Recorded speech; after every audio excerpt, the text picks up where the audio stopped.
Earlier, when you're sharing your journey, talking about your goal with visceral fat, you mentioned getting it down to 0 or near 0. Yes. What is the optimal? Can we actually get that right down to 0 where there's none in the body? Just so people have a realistic goal to shoot for. 95% of us have a severe amount of visceral fat. So again, I would say it's a journey for life. Like grief, there is no final destination. There will be days that will be harder, that will be days that would be easier, but it's a journey for life. There is no final destination. So for visceral fat and for grief, there will be always room for improvement, right? So I would say start your journey, celebrate every amount it gets lower and lower, getting better and better and better. And you aim for minimal or 0. And if you look at image 12, you could see that this is minimal or none.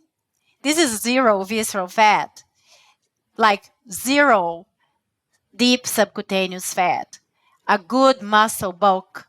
And this is not this is not AI created. This is a real person. So every one of us could get there. How long will it take for each one of us to get there? I don't know. It will depend on your effort, commitment, consistency, and compassion. Like, what you put is what you get, right? If you keep drinking your alcohol, if you keep eating your pizza, if you keep, you already know the strategies. Yeah. So I don't know how much time it's going to get for you to get there. I know you can get there because this person is my inspiration, right? So I know you can get there. I know I can get there. And I know that I just have to choose my heart. I just have to choose my heart daily. I don't want to go to the gym. It's not about wanting. It's not about wanting. It's activation energy. It's like I saw my husband doing chemotherapy when he had cancer. Did he want to do chemotherapy? No, but he had to, right? So when I wake up and I don't want to go to the gym because I wanted to sleep until 6 a.m. and it's 5, I remind myself, it is not chemotherapy. It's something that I have to do, but it's not chemotherapy. So I get up and I go. And guess what? It's something called activation energy. I get up and I go because it's my why, it's my deep why. And that's why I'm asking you, why do you really want to do this? Because if it's only because you want to fit in a better jeans, you're not going to wake up 5 a.m. some days. So why do you really want to do this? So when I connect that I want to do this for my health, for me to have a functional body, for me to be able to get up from the toilet when I am 80 years old without people helping me, for me to be able to carry my groceries, then I know that I can do this. And the activation energy comes from I do it when I don't want it. I do it when I don't feel like it. I do it because it's important for me, really important for me. And after that, my body, my brain gets that I am trustworthy, releases the endorphins, and I feel good because I got my back. By the sounds of it, somebody that's going to embark on this journey we're talking about today, applying the strategies, attacking visceral fat, finding your why would be the start to all this. And it sounds like taking your time and really coming up with detailed reasoning why this is important to you. And I assume write it down would be the first step. Yes, finding your why is important for everything you do in your life. It's important, like, for how do you want to live your life? What do you want? What do you need from life? And what are the steps you need to take daily to get there? And then after you know that, how to get there, you have to figure out, but why do I want this? Why is it so important for me? And it's not going to be your first answer. For example, you have to ask that at least 5 times and it's going to get uncomfortable. But you have to face yourself. Like Rosa, Why do you want to burn visceral fat? Because I want to look elegant, because I want to feel beautiful, because I want to fit in my pair of jeans that I used to use when I was younger. Superficial. You're gonna fail. You're gonna eat one slice of pizza when you are angry, or one cup of ice cream when you are angry, and you just feel like, whatever. I'm just gonna do that, and tomorrow I start again. And then second, why? But why do you want that? Because I want to be more active, because I want to have better memory, because I want to keep improving as a person. But why do you really want that? To be more active, to have better memory? Because I don't want to die like my dad with a frail body and a great, sharp brain. Because I don't want to have my blood sugar and my insulin so high as they are right now when they were. And I don't want to get diabetes and become blind or with renal problems or lose my toes like my grandma. So when I look, I don't have the cravings anymore. But in the beginning, when I would look at a pizza or a burger or Alfredo pasta or an ice cream, I would I would want some, I would tell myself, what is my why? Is this slice of pizza worth my vision? If I get diabetes and become blind? No, it's not. Or when I don't want to go for a walk, or when I don't want to go for a walk, I'm going to say differently. Or when I don't want to go to the training, or stop and enjoy the sun. What is my why? To have a good to build a good quality of life, for me to be functional, to take care of myself. And what do I walk for since 2021, 12, 21, 21 without stopping one day? Because it became my mental too health. Now my depression, my anxiety, my PTSD, my fear, my stress, I know I'm there for me. And I'm sure you can attest to this. Once you start to feel differently, look different, those can become secondary motivating factors to keep going. Yes. Which early on you're not going to have, obviously, and that's where the why comes in. Yes. But now you have all that compounding together, and it's been this period of time, and you're feeling better and looking better, and yeah, so Yes. I can see how all this can snowball in a good way. Yes, and then we change from the cascade vicious cycle of inflammation and visceral fat to a joyful, virtuous cycle that you are building for yourself. And I love that you said the compounding effect, because that's what I tell the people who are with me in this journey, is like, we are stacking habits, right? We are stacking improvement. We are getting better and better every day in every way. So again, how do you stack habits? I walk my 10,000 steps. Some of them I walk outside and enjoy the sun. I walk my 10,000 steps. For a while, I am walking outside, disconnected from technology, just inhaling the abundance of the five senses around of me, calming my mental nervous system. I'm walking my 10,000 steps, and I am connecting with friends, because connection and community has been proven in studies too, that it's one of the major things that keep elderly people feeling alive, feeling meaningful. I wake up and I take my cold shower. I practice my gratitude while I'm taking my shower. I'm talking to God, the higher power, whoever you believe.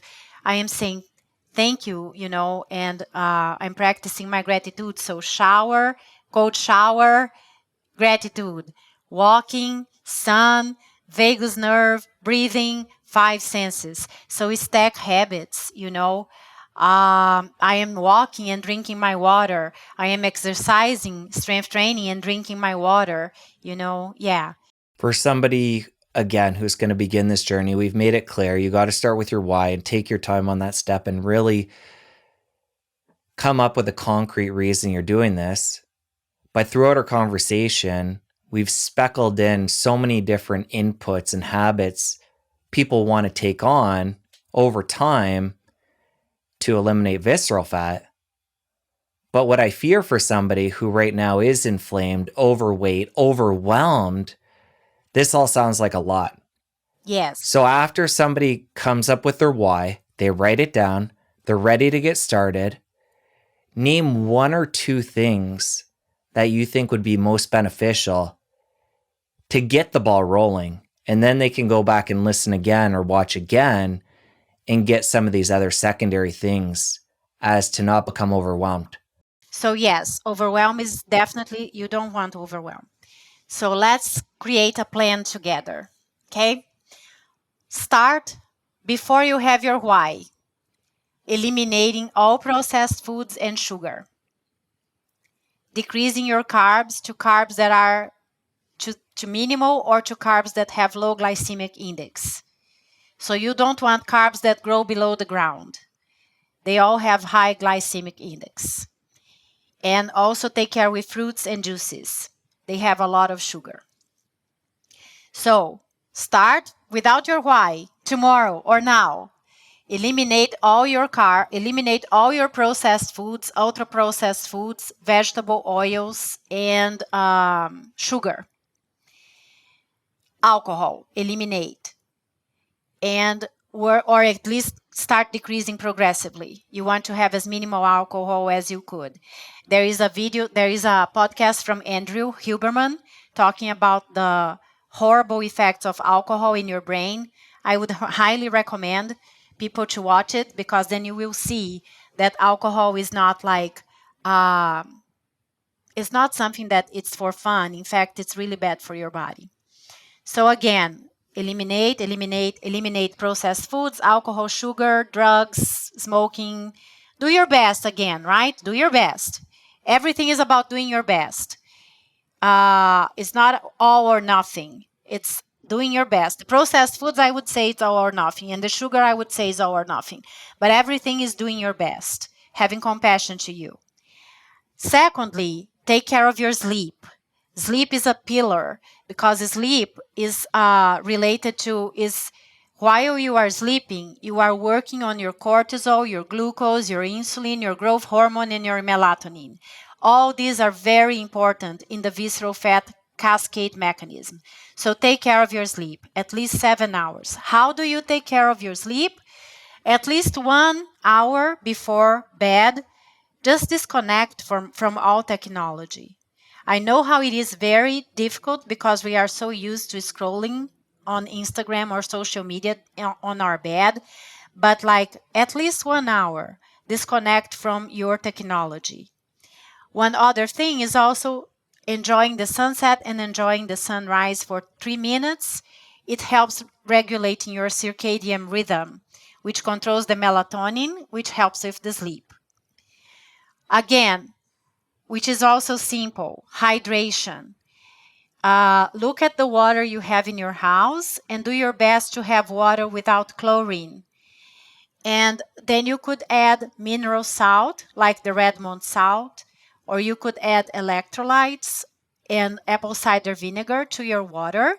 1 tablespoon of apple cider vinegar for each liter of water is what I do, because then it's diluted and it's not going to hurt my food pipe, my esophagus. You don't want to drink the apple cider vinegar alone, because otherwise you're going to have chemical esophagitis, and you don't want that.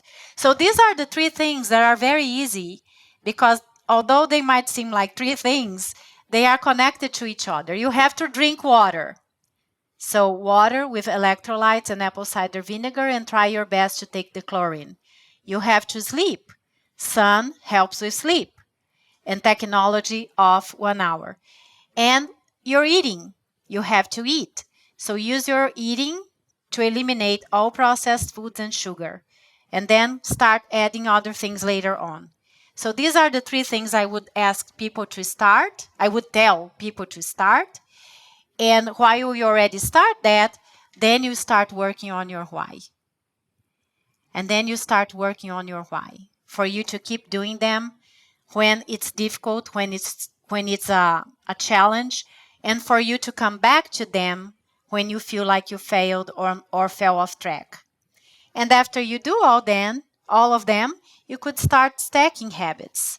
Oh, while I'm drinking my water, I'm walking. While I'm drinking water and walking, I am enjoying the sun. While I'm enjoying the sun, I am improving my sleep. When I go back to sleep, I turn off technology. And and I could do my 10-minute walk at night, so then I am out of technology and I am already cleaning my brain. And while I'm walking, I can practice gratitude from all the things I'm doing and celebrating myself and high-fiving the mirror and hugging myself and breathing and 5 senses. See, all of this can be done together. You just have to do one, get used to that, and then you add another and get used to that, and then you get another. And at some point, you don't even see that you're doing it because all of them because they become who you are. They go from chores and roles and rules, and they become ceremonies and rituals that you are doing for your body, which is a sacred body because it's the vessel of your soul. If you enjoyed that clip, you're going to want to head over here and catch the full episode. I'll see you over there. All these problems we are having right now, all of these have been documented that are reversible just by burning your visceral fat. As a radiologist, I see visceral fat in